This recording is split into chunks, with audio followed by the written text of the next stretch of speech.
Primary hyperparathyroidism, natural history and incidence.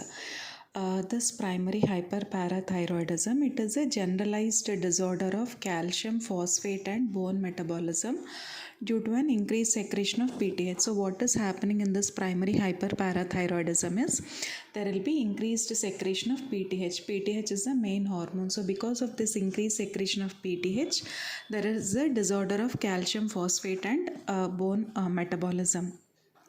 So this increased PTH, which is the main hormone which is important, it is parathyroid hormone. So because of this parathyroid hormone, what is it causing? So it is causing hypercalcemia and it is also causing hypophosphatemia. So whenever parathyroid hormone is increased, so this will lead to hypercalcemia and hypophosphatemia, and there is a great variation in the manifestation. So the manifestations, there are different variations in the manifestation. So patients may present with multiple signs and symptoms. So what are the manifestations of this hyperparathyroidism? So this includes recurrent nephrolithiasis, peptic ulcers, mental changes and less frequently extensive bone resorption. Okay, so the multiple signs and symptoms include recurrent nephrolithiasis. So renal stones will be forming again and again, peptic ulcers will be there, mental changes will be there, and less frequently what will happen is there will be extensive bone resorption. So what are the multiple signs and symptoms? Recurrent nephrolithiasis, peptic ulcers, recurrent nephrolithiasis, peptic ulcers, mental changes and extensive bone resorption less frequently. So multiple signs and symptoms: recurrent nephrolithiasis, peptic ulcer, mental changes and less frequently extensive bone resorption. And however, there is a greater awareness of the disease and there is wider use of multiphasic screening test. So nowadays, because many physicians and everyone is aware of the disease, and we have been using multiphasic screening test. So that is, we are measuring the blood calcium, and so because we are measuring the blood calcium and in all these patients, what is happening is the diagnosis we are making in almost all the patients who are having no symptoms or minimal symptoms. Sometimes the manifestations may be subtle and the disease may have a benign course for many years or a lifetime. So sometimes what will happen is the manifestations will be subtle, that is, the disease will be going on for many years without any clinical manifestations. So this milder form of the disease, it is called as asymptomatic hyperparathyroidism. Asymptomatic hyperparathyroidism means the manifestations, like, it will be very minimal, there won't be any clinical manifestations and the disease will be going on for years, for a lifetime. So this is called as asymptomatic hyperparathyroidism. Asymptomatic hyperparathyroidism. And rarely what will happen is hyperparathyroidism develops or worsens abruptly. So it is asymptomatic means which is going on for years, and there is also rarely what will happen is this hyperparathyroidism, it worsens abruptly and it causes severe complications. So what are the complications when this worsens abruptly? So these are dehydration and coma. So this is called as hypercalcemic parathyroid crisis. So when hyperparathyroidism worsens abruptly, this is called as hypercalcemic parathyroid crisis. So we have asymptomatic hyperparathyroidism, then we have hypercalcemic parathyroid crisis. Asymptomatic hyperparathyroidism and hypercalcemic parathyroid crisis. And clinical manifestations are variable. So what are the different clinical manifestations? So these are recurrent nephrolithiasis, peptic ulcers, mental changes and less frequently extensive bone resorption is seen. So parathyroid is elevated and there will be a disorder of calcium, phosphate and bone metabolism. So what is the annual incidence? So annual incidence of the disease in patients greater than 60 years is 0.2%. Okay, the annual incidence of the disease in patients greater than age 60 years is 0.2%. The disease has a peak incidence between the third and fifth decade, but this also occurs in the children and elderly. So what is the peak incidence of the disease of primary hyperparathyroidism? So the peak incidence of the disease of primary hyperparathyroidism is in the third and fourth decades, but this can also occur in children and in the elderly. So asymptomatic hyperparathyroidism, then we have hypercalcemic parathyroid crisis, then we have variable manifestations like recurrent nephrolithiasis, peptic ulcers, mental changes and extensive bone resorption. And what is the etiology? So most frequently these parathyroid tumors, they are, how does they encounter? They encounter as isolated adenomas, but they can also arise a part of hereditary syndromes such as Menn syndromes, which have been discussed.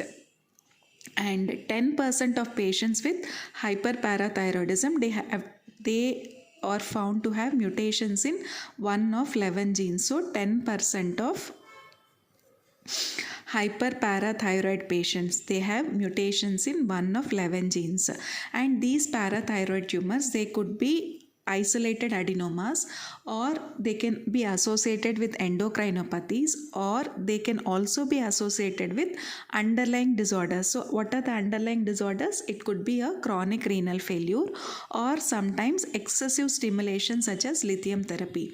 So this hyperparathyroidism, it is associated with isolated adenoma, or it is associated with endocrinopathy, or it is also associated with chronic renal failure or excessive stimulation such as lithium therapy. So then coming to solitary adenomas. In solitary adenoma, that is a single abnormal gland which is causing hyperparathyroidism. So this is the cause in 80% of the patients. So in 80% of the patients, it will be a solitary adenoma, okay? And it is the abnormality in the gland, it is usually a benign neoplasm. So if we found the isolated adenoma in hyperparathyroid, it is usually a benign neoplasm, and it could rarely be a parathyroid carcinoma. And few surgeons, they tell that even double adenomas are also reported. And in 80% it is a single adenoma, but in 15% of the patients, what will happen is all glands are hyperfunctioning, okay? So all glands are hyperfunctioning, and chief cell parathyroid hyperplasia, it is usually hereditary. 15% all glands will be hyperfunctioning, 80% it is single adenoma, and in hereditary hyperparathyroidism, when it is associated with other abnormalities, so this results in chief cell parathyroid hyperplasia. So as we discussed, it is hyperplasia, it is not adenoma. So all the cells undergo hyperplasia. So what are the hereditary syndromes and multiple parathyroid tumors? So this can be a part of MEN1. So MEN1 consists of hyperparathyroidism, pituitary and pancreas tumors, and also with Zollinger-Ellison syndrome. So this could be a part of multiple endocrine neoplasia MEN1, and this could also be a part of multiple endocrine neoplasia MEN2A. It is characterized by pheochromocytoma, medullary carcinoma of the thyroid, as well as hyperparathyroidism. And MEN2B, it has got multiple neuromas. So each of these MEN syndromes apparent autosomal dominant manner, and the genetic basis of MEN1, it involves biallelic loss of a tumor suppressor. So what is the genetic basis of MEN1? So the genetic basis of MEN1, it involves a biallelic loss of a tumor suppressor gene. Genetic basis of MEN1, biallelic loss of a tumor suppressor gene. The hyperparathyroidism jaw tumor syndrome. The hyperparathyroidism jaw tumor syndrome, it occurs in families with parathyroid tumors in association with benign jaw tumors. Hyperparathyroidism and even jaw tumors are also there, okay? So this is occurring in families. So why is this disorder, why is this hyperparathyroidism jaw tumor syndrome it is caused? So it is caused by mutations in CDC73 CDC73. So what are the mutations causing hyperparathyroidism jaw tumor syndrome? So the mutations causing hyperparathyroidism jaw tumor syndrome are CDC73, and some kindreds exhibit hereditary hyperparathyroidism without other endocrinopathies. Okay, some families there will be hereditary hyperparathyroidism, but there won't be other endocrinopathies. So this is termed as non-syndromic familial isolated hyperparathyroidism. Okay, it is not inherited with men too, or it is not inherited with other syndromes, but this occurs in families. So this is called as non-syndromic familial isolated hyperparathyroidism. So there is speculation that these families may be examples of variable expression of the other syndromes. And coming to the pathology. So pathology means, so adenomas are seen in hyperparathyroidism. So where are these adenomas located? So they are located in the inferior parathyroid glands. So where are these adenomas located? In 80% of the patients it is isolated adenomas.